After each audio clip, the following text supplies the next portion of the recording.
3 दिन समुद्र से रास्ता मांगने के लिए भगवान प्रभु श्री राम जी विनती करते रहे विनती। और राम जी ने इस समय अन्न जल भी नहीं किया, लेकिन समुद्र जो है वो टस से मस नहीं हुआ। आखिरकार भगवान प्रभु श्री राम जी को गुस्सा आ गया गुस्सा, और उन्होंने लक्ष्मण जी से धनुष बाण मांगा। लक्ष्मण जी बहुत खुश हुए, बहुत खुश हो गए लक्ष्मण जी तो यही चाहते थे। भगवान श्री राम जी ने जब क्रोध करके अपना बाण चढ़ाया, धनुष चढ़ते ही समुद्र में ज्वाला उत्पन्न हो गई। सूखने लगा समुद्र, और समुद्र का पानी खौलने लगा। सारे जीव जंतु अकुलाने लगे। जब जीव जंतु अकुलाने लगे, समुद्र भयभीत हो गया और भेंट लेकर के भगवान प्रभु श्री राम के चरणों में आ गया। सब है सिंधु गही पद प्रभु के रे, क्षमहु नाथ सब अवगुण मेरे। इस प्रकार से समुद्र जो है भगवान प्रभु श्री राम की विनती करता है। और साथियों, इसी अवसर ये भी चौपाई का जिक्र हुआ था, ढोल गमार शूद्र पशुनारी सकल ताड़ना के अधिकारी।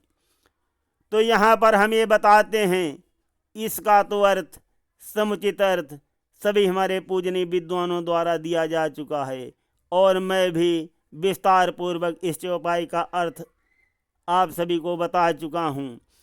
और यहाँ पर हम ये भी बताते हैं, क्षमा याचना किसी प्रकार की जाए, किसी प्रकार की जा सकती है क्षमा याचना। क्षमा याचना के शब्द जो होते हैं वो क्षणिक शब्द कहलाते हैं। जिस भांति क्षमा भाव दर्शाना हो, क्षमा याचना वाले अपना क्षमा भाव दर्शाते हैं। तो यहाँ पर समुद्र ये भी कहता है कि प्रभु भलकीन मोहि सिख दीनी। और अब हम इस प्रसंग को ज़्यादा नहीं बढ़ाएंगे। समुद्र भगवान प्रभु श्री राम से विनती करता है, और भगवान प्रभु श्री राम समुद्र की ये दशा देख करके मुस्काते हैं। सुनिए, अब हम भजन प्रसंग में सुनाएंगे। समुद्र कैसे आता है भगवान प्रभु श्री राम के पास, लेकर कंचन थाल को मणिगण धरे अनूप, सागर आया शरण प्रभु धरि मानव का रूप। चरणों में प्रथम दृष्टि डाली, फिर हीरे मोती भेंट किए, फिर हाथ जोड़कर बोल उठा, लज्जावश नीची दृष्टि किए। हे नाथ मुझे अब क्षमा करो, ये आशीर्वाद प्रदान करो, आवरू न जाए कृपा सिंधु, ऐसा कुछ कार्य महान करो। इस प्रकार से सागर ने अपनी अर्ज लगाई है। श्री राम नाम के 2 अक्षर में सब सुख शांति समाई है। ऐसे जब समुद्र भगवान प्रभु श्री राम की विनती करता है, और आगे क्या क्या कहता है वो भी हम आप सभी को सुना रहे हैं। समुद्र कहता है, प्रभु के प्रताप से क्षण भर में मेरा शोषण हो जाएगा, पर इतना ध्यान रहे स्वामी, गौरव मेरा मिट जाएगा। कोई ऐसा कार्य करो स्वामी जिसकी युग युग तक याद रहे, फिर कटक सहित प्रभु पार करो, कुछ मेरी भी मर्याद रहे। इस प्रकार से जब समुद्र बोलता है, सुनकर सागर के वचन मुस्काए रघुराए, जेहि विधि उतरई कपि कटक, तात सो कहौ उपाय। शीस झुकाकर सिंधु ने कहा जोड़कर हाथ, जो आज्ञा हो आपकी वो मेरे सिर माथ। समुद्र की वाणी को सुनकर भगवान प्रभु श्री राम ने मुस्करा करके कहा कि मैं मर्यादा किसी की नहीं मिटाना चाहता, किसी को मैं प्रताड़ित नहीं करना चाहता, किंतु हे समुद्र, जिस प्रकार से हमारी सेना उतर जाए वो मुझे उपाय बताइए। तो समुद्र कहता है भगवान प्रभु श्री राम के वचनों को सुनकर, नल नील महावरदानी हैं, जो मुझ पर सेतु बना देंगे, अपने हाथों से जल में भी ये पत्थर भी तैरा देंगे। मैं भी प्रभु हूँगा मददगार। मन में ये छुपी भावना है, पुल बंधे विजय हो लंका पर, ये मेरी यही कामना है। बहु सताते निश्चर गण, छाई मुझ पर प्रभुताई है। श्री राम नाम के 2 अक्षर में सब सुख शांति समाई है। इस प्रकार से समुद्र जो है भगवान प्रभु श्री राम से कहता है कि हे प्रभु, नल और नील जो आपकी सेना में हैं उन्हें वरदान प्राप्त है, वो पानी में पत्थर तैरा देंगे। और प्रभु, मैं भी आपकी मदद करूँगा। मैं भी यही चाहता हूँ कि हमारे ऊपर पुल बंध जाए और आपकी लंका पर विजय हो। निश्चय लोग मुझे बहुत सताते हैं और उनकी प्रभुताई जो है हमारे ऊपर छाई हुई है। प्रभु, मैं असमर्थ हूँ, मैं क्या कर सकता हूँ। और भगवान प्रभु श्री राम जी जो बाण संधान किए हुए हैं, उस बाण को समुद्र कहता है कि हे प्रभु, ये अग्निबाण उन पर छोड़ो जो खल हैं मेरे उत्तर में। आरंभ से हेतु का कार्य करो अत्यंत शीघ्र शुभ अवसर में। ऐसे विनती कर सागर ने मार्ग उचित बतलाया है। तब धन्य धन्य सब बोल उठे, समुचित सबके मन भाया है। ये प्रभु के सन्मुख सागर ने पीड़ा जो दर्शाई है। श्री राम नाम के 2 अक्षर में सब सुख शांति समाई है। सुनकर पीड़ा सिंधु की, छोड़ा प्रभु ने तीर। सागर गदगद हो गया, मिटी हृदय की पीर। जान सुअवसर सिंधु तट, बोल उठे कपिनाथ। बुला लिया नल नील को, बानर दल के साथ लखन सिया रामचंद्र शंकर हरिओम। समुद्र की बातों को सुनकर भगवान प्रभु श्री राम जी बहुत दयालु हैं, बहुत दयावान हैं। उन्होंने समुद्र के उत्तरी तट पर उस बाण को छोड़ दिया और समुद्र की पीड़ा को दूर कर दिया। और जहाँ पर समुद्र ने उचित मार्ग बतलाया था, वहीं पर पुल बनाने का विचार होने लगा।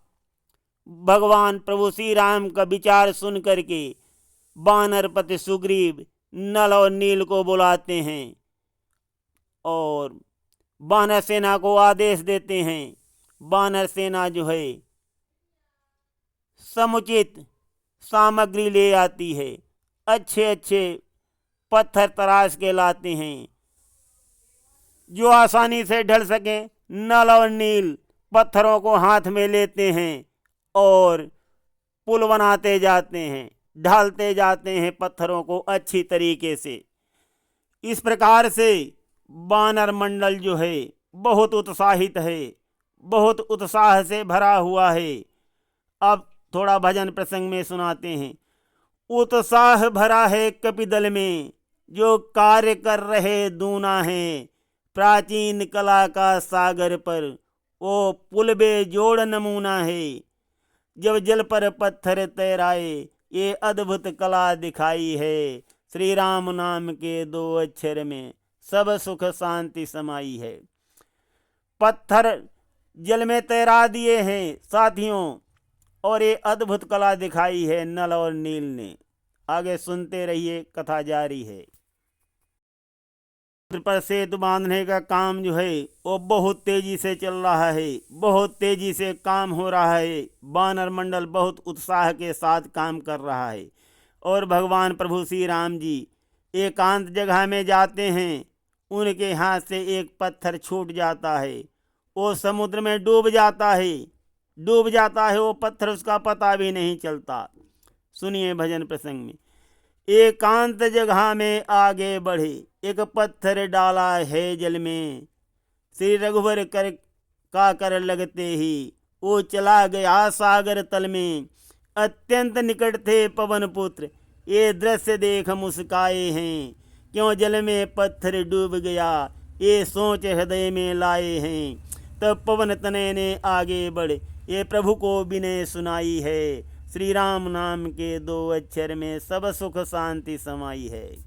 इधर भगवान प्रभु श्री राम को बहुत आश्चर्य हो रहा है मैंने पत्थर जो जल में गिर गया है मेरे हाथ से, वो पत्थर क्यों डूब गया है, और नल नील जो पत्थर रख रहे हैं वो पत्थर नहीं डूब रहे हैं। ऐसा क्या जादू है नल और नील के हाथों में। हनुमान जी दूर से देख रहे हैं और वो समझ गए भगवान के मन की बात। सामने आ जाते हैं, कहते हैं प्रभु। हनुमान जी क्या कहेंगे कि हे प्रभु, जो आपके हाथों में रहा वो कभी नहीं डूबता है, और जो आपके हाथों से छूट जाता है वो रसातल में ही चला जाता है। ऐसे कहते हैं पवन पुत्र जी। सन्मुख आकर भक्त ने कहा जोड़ कर हाथ, क्यों डूबा पाषाण ये बतलाता हूँ नाथ।